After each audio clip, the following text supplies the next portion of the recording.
2,800 crore. That's the reported value of Warburg Pincus's latest bet on Indian healthcare.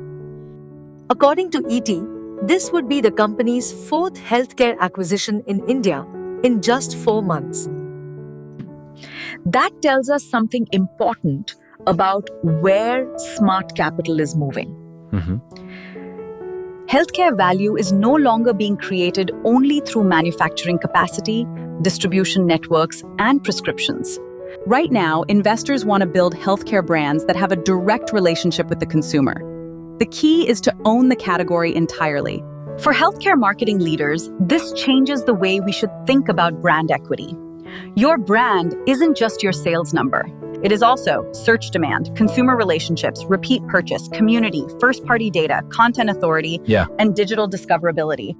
Don't just ask, how much did we sell? Start asking, how much category ownership are we building?